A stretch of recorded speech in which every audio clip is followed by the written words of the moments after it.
Titan स्पोर्टमध्ये तुमचं स्वागत आहे. आता आपण बघणार आहोत ऑस्ट्रेलिया आणि वेस्ट इंडिज यांच्यात सेकंड कसोटी चालू आहे. त्या कसोटीमध्ये वेस्ट इंडिज संघाने ऑस्ट्रेलियाचा पराभव केला आहे.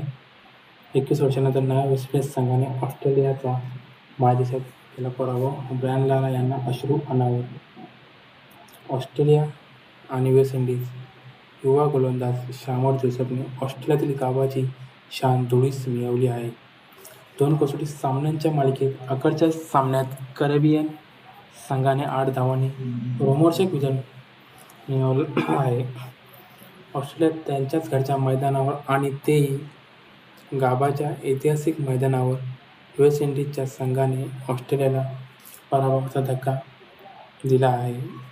वेस्ट इंडिजने जगातील नंबर 1 कसोटी संघाचा पराभव केला आहे. 1997 नंतर वेस्ट इंडिजचा ऑस्ट्रेलियातील हा पहिला विजय आहे. म्हणजे तब्बल 27 वर्षानंतर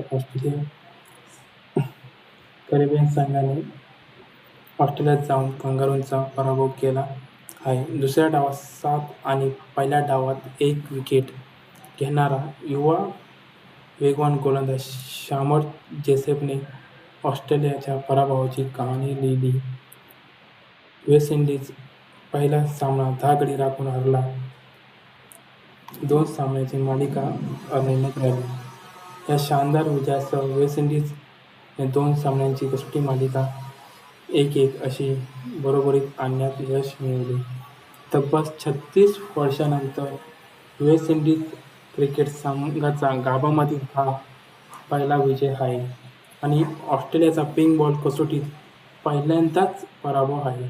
हा कसोटी सामना गुलाबी चेंडूने खेळला जात होता. म्हणजे ऑस्ट्रेलियाने पहिल्यांदाच डे नाईट टेस्ट मॅच गमावली आहे. यापूर्वी ऑस्ट्रेलियाने गुलाबी चेंडूने खेळलेले सर्व 11च्या 11 सामने जिंकले आहेत. 2021-22 मध्ये ॲडलेडमध्ये खेळलेल्या डे नाईट कसोटीत त्यांनी भारताचा डाव अवघ्या 36 धावांत गुंडाळला होता.